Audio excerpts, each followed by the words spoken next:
রাখেন, আল্লাহ তার বান্দার প্রতি হক রাখেন ইবাদত। আজকে বর্তমান সেটা ইবাদত কি আজকে হচ্ছে? হচ্ছে? ইবাদত হচ্ছে না।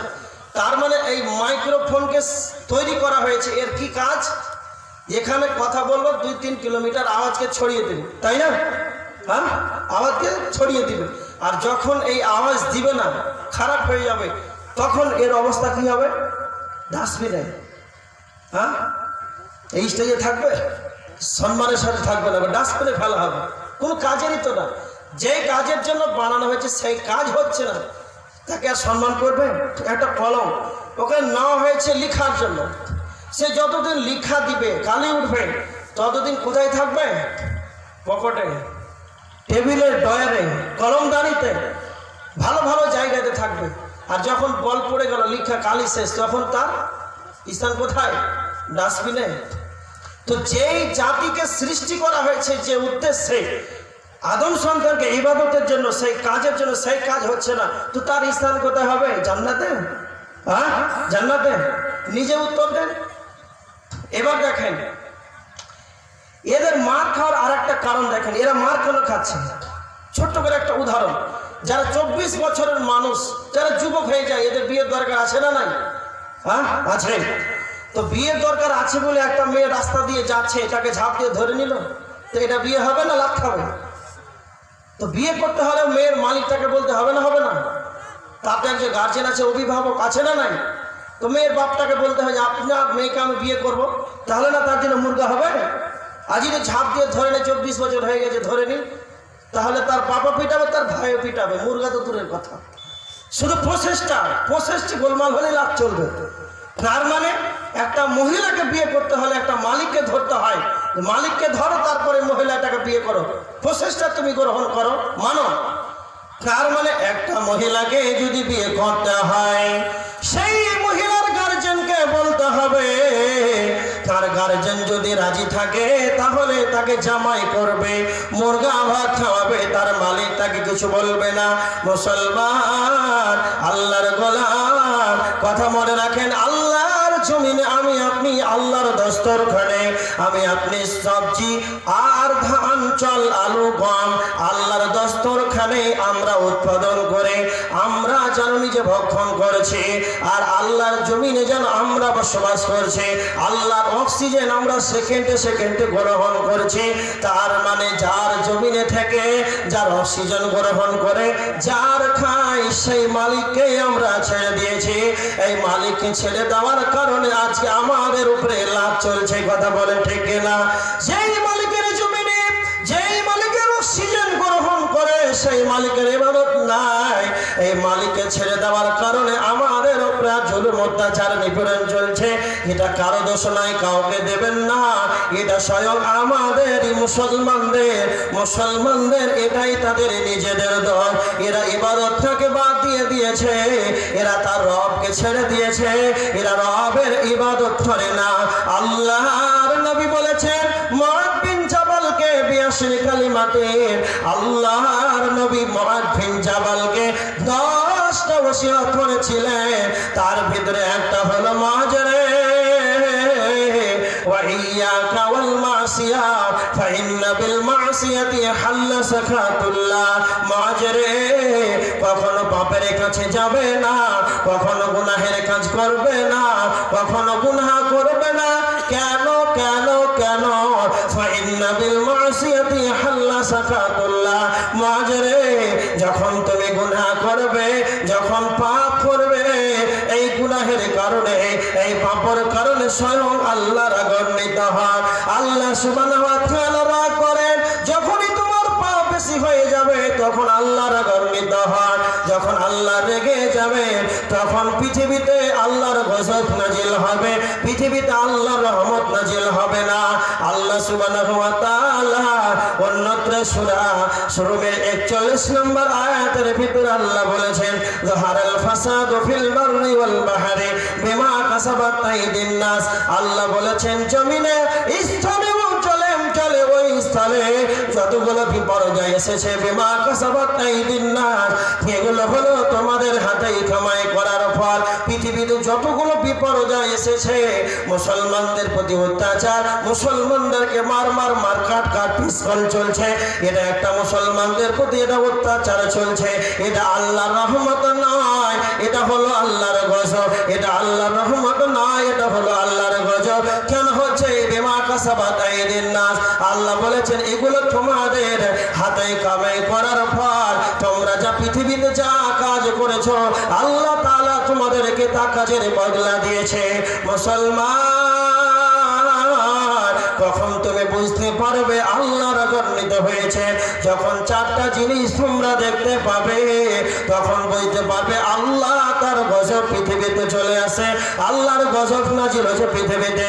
তার মানে 1 নম্বর হলো মহামারী দেখা দেবে, 2 নম্বর হলো অনাবৃষ্টি দেখা দেবে, নাম্বার 3 বৃষ্টি বর্ষণ হবে না, বৃষ্টি বর্ষণ হবে না, মহামারী দেখা দিবে। 3 নম্বর 3 দুর্ভিক্ষটা দেখা দেবে। 1 নম্বর মহামারী কাকে বলা হয়? যেটা করোনা ভাইরাস গেল 2020, 19, 21 যে সাল চলে গেল, করোনা ভাইরাস চলে গেল, ওমিক্রন ভাইরাস চলে গেল। এর নাম রেখেছে সরকার করোনা ভাইরাস, ওমিক্রন ভাইরাস, এগুলো সরকার নাম রেখেছে। হাদিস কোরআনে এর প্রমাণ হলো একই মহামারী বলা হয়। আল্লাহর নবী এর কোরআনের ভিতরে তাফসীরের ভিতরে এসেছে এগুলোকে মহামারী বলা হয়।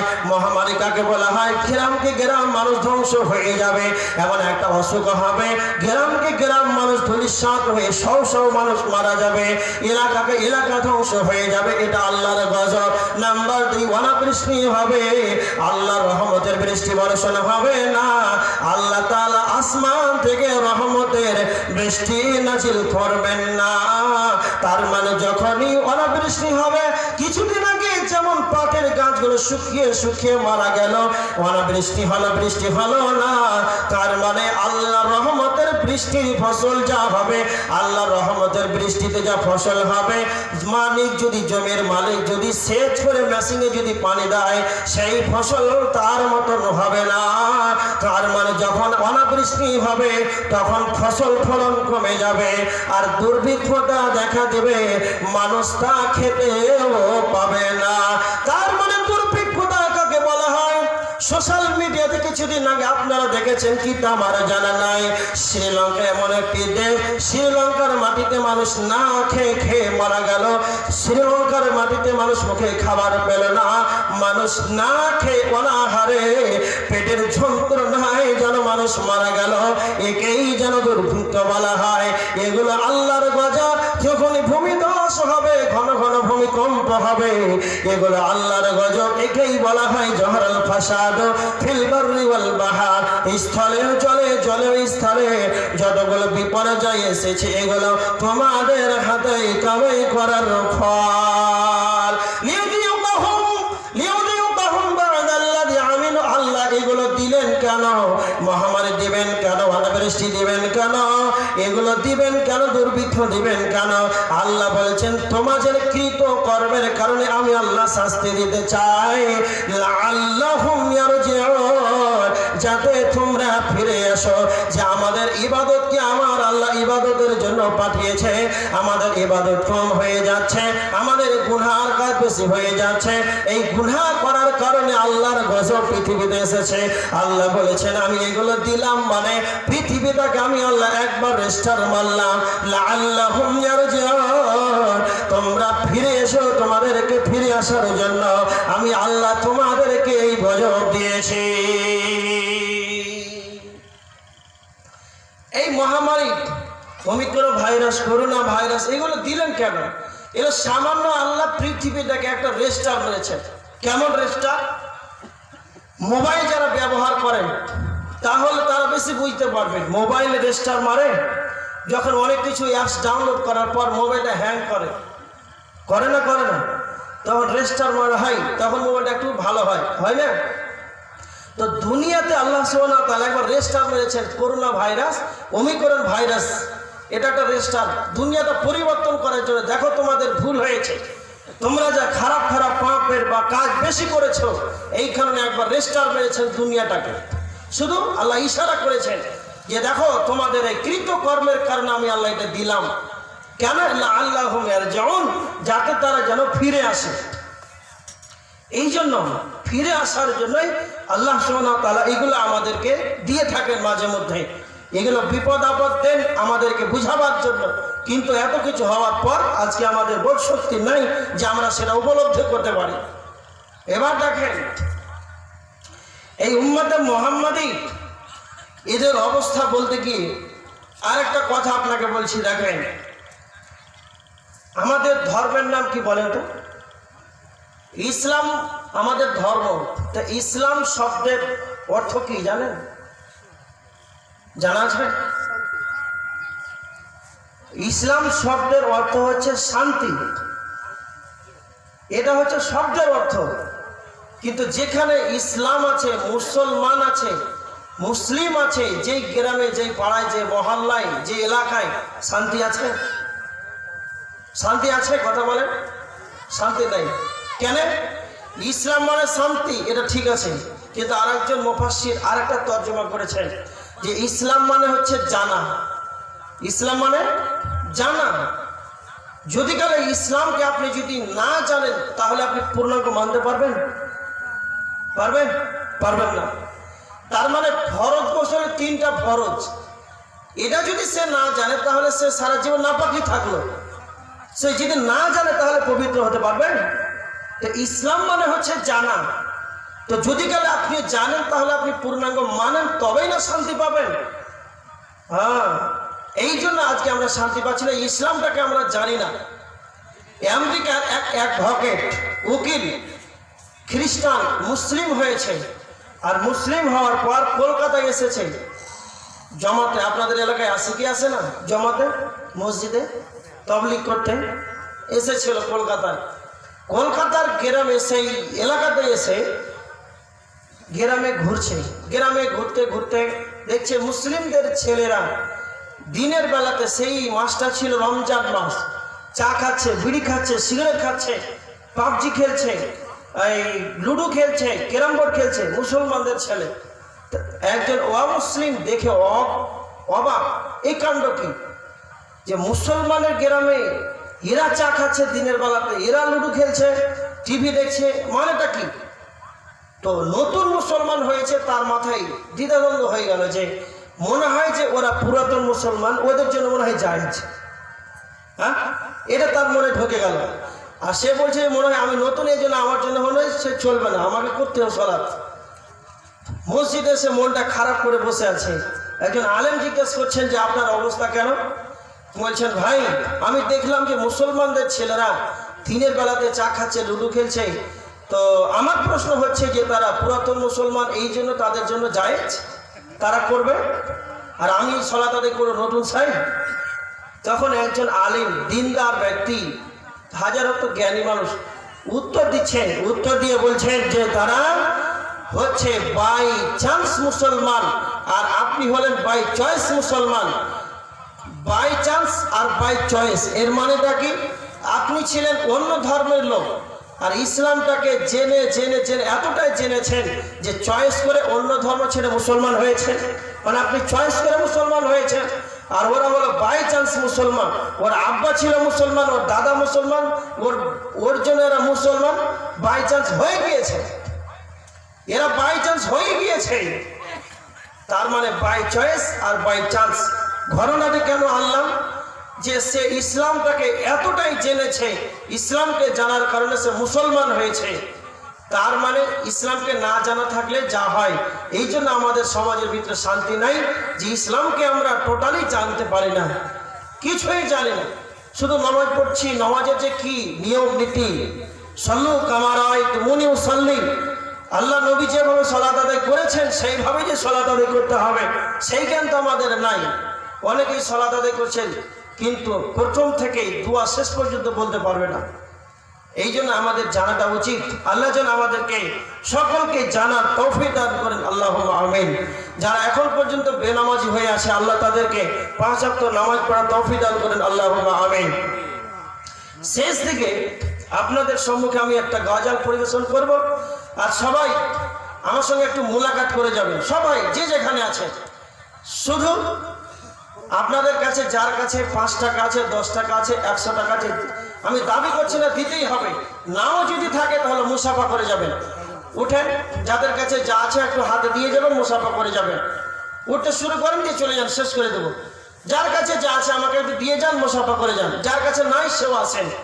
ফকি মোমেন ভাই হইল রে তোর বিদায় বেহলার পালারে, ফকি মোমেন ভাই হইল রে তোর বিদায় বেহলার পালারে, ডাকছে রে তোর খেওয়ার মাঝি, অমর মাঝি আমার নবী কমলিওয়ালা রে, ফকি মোমেন ভাই হইল রে তোর বিদায় বেহলার পালারে, ডাকছে রে তোর খেওয়ার মাঝি, অমর মাঝি আমার নবী কমলিওয়ালা রে। 26 যদি নবীর নাই, 26 যদি নবীর নাই, পার হবি তুই খুশি হয়ে, ডুবে না রে তোর ভালা, ফকি মোমেন ভাই হইল রে তোর বিদায় বেহলার পালারে, বাপ মাকে তুই বাসরে ভালো, আল্লাহ তোরে বাসবে ভালো, বাপ মাকে তুই বাসরে ভালো, আল্লাহ তোরে বাসবে ভালো, এসব তুই বদলা পাবি রে, যেদিন ভাঙবে রে ভবের মালা, ফকি মোমেন ভাই হইল রে তোর বিদায় বেহলার পালারে, ডাকছে রে তোর খেওয়ার মাঝি, অমর মাঝি আমার নবী কমলিওয়ালা রে, ভুকা কি তুই খানা দে রে, ভুকা কি তুই খানা দে রে, পিয়াসা কি পানি, এসব তুই বদলা পাবি রে, যেদিন ভাঙবে রে ভবের মালা, ফকি মোমেন ভাই